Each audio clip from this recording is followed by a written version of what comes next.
Bonjour à toutes et à tous, aujourd'hui on va plonger au cœur d'un mécanisme biologique absolument fascinant et vital, le système de contrôle d'urgence de la pression de notre corps. Pensez-y comme une cascade d'événements ultra précises, conçus pour une seule et unique raison, nous garder en vie quand ça tourne mal. Alors, imaginez la situation. Une blessure, une déshydratation sévère, d'un coup, la pression chute. Comment le corps fait pour éviter la catastrophe? Eh bien, la réponse se trouve dans un acronyme de 4 lettres, SRAA, pour système rénine, angiotensine, aldostérone. C'est un mécanisme d'une élégance et d'une puissance incroyable. Tout commence avec un signal d'alarme. Une chute de pression artérielle, c'est comme une sirène qui se met à retentir dans un organe bien précis, le rein. C'est lui, le gardien, et c'est le point de départ de toute la mission de sauvetage. En fait, le rein est un détecteur hypersensible. Il réagit à 3 choses. Primo, si la pression baisse dans ses propres artères. Deuxio, s'il y a moins de sel qui passe dans ses filtres. Et tertio, si le système nerveux envoie un signal de stress majeur, comme lors d'une hémorragie. Dès qu'un de ces signaux est capté, hop, le rein libère son premier agent sur le terrain, une enzyme qui s'appelle la rénine. Et c'est là que tout s'enchaîne. La rénine, elle ne travaille jamais seule. Son job, c'est de lancer une réaction en chaîne, une véritable cascade, où chaque pièce du puzzle active la suivante. C'est un peu comme une équipe d'intervention qui s'assemble en quelques secondes pour gérer la crise. Donc, pour le dire plus formellement, le SRAA, c'est le grand régulateur de notre pression artérielle.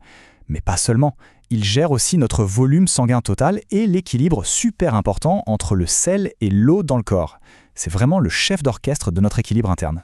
Et pour que cette opération réussisse, il faut une coordination parfaite entre plusieurs organes. C'est une vraie équipe.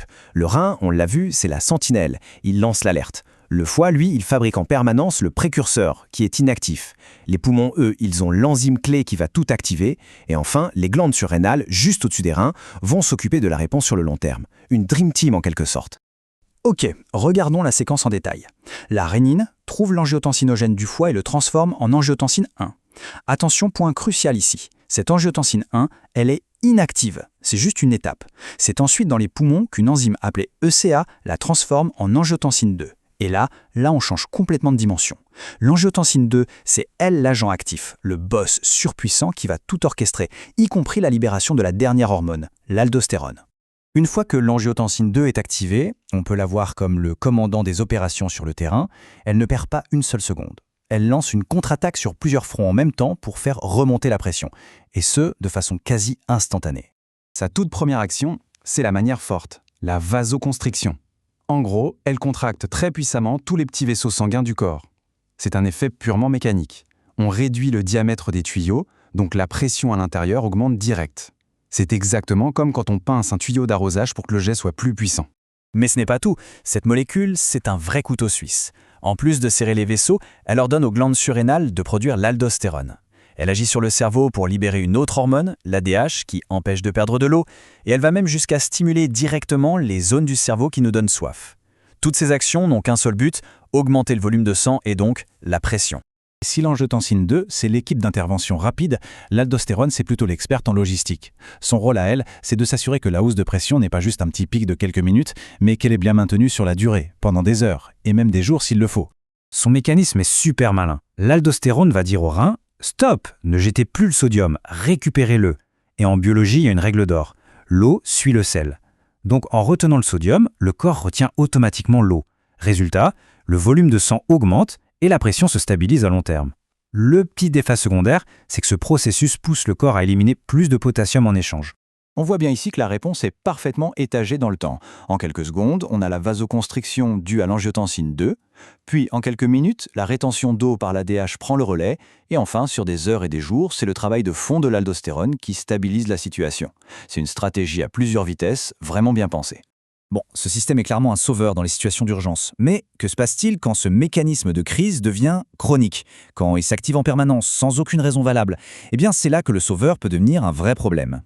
Une hyperactivité du SRAA, c'est une des causes les plus courantes d'hypertension artérielle. C'est logique, si le système tourne à plein régime tout le temps, la pression reste trop haute. Et il y a un paradoxe terrible dans l'insuffisance cardiaque. Le cœur est déjà fatigué. Et le SRAA, en retenant sel et eau, lui rajoute encore plus de travail, ce qui aggrave la maladie. Enfin, un excès d'aldostérone seul peut provoquer une hypertension très sévère et une perte de potassium dangereuse.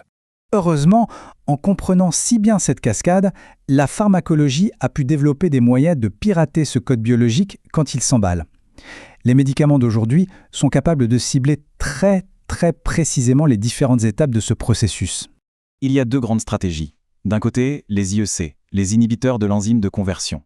Eux, ils bloquent la fabrication de l'angiotensine 2, moins de commandant, tout simplement. De l'autre côté, les ARA2. Eux, ils laissent l'angiotensine 2 être produite, mais ils bloquent ses récepteurs. Le commandant peut crier ses ordres, mais plus personne ne l'entend. La grande différence entre les deux, les IEC peuvent causer une tousse sèche, ce qui n'est généralement pas le cas des ARA2. Il y a une troisième option qui s'attaque tout à la fin de la chaîne. On bloque directement l'action de l'aldostérone. Ces médicaments empêchent les reins de retenir le sel et l'eau. Super efficace, mais il y a un mais important. En faisant ça, ils bloquent aussi l'élimination du potassium. Le risque, c'est donc de se retrouver avec trop de potassium dans le sang. Et ce risque, il est bien réel. On considère qu'un taux de potassium dans le sang, la kaliémie, qui dépasse 5,5 millimoles par litre, ça devient dangereux, notamment pour le cœur. C'est donc un chiffre qu'il faut surveiller comme le lait sur le feu pour les personnes sous ce type de traitement. Tout ça débouche sur des conseils alimentaires qui sont absolument cruciaux. Pour ceux qui prennent des anti-aldostérones, il faut faire attention aux aliments très riches en potassium, comme les bananes ou les épinards. Et surtout, éviter les sels de régime, qui sont souvent à base de potassium. Et puis, plus globalement, pour toute personne traitée pour l'hypertension, réduire sa consommation de sel de table, ça aide les médicaments à mieux marcher et ça protège tout le système.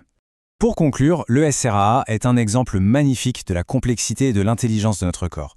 C'est un système à double tranchant. Il est là pour nous sauver la vie, mais s'il est déréglé, il peut causer de sérieuses maladies.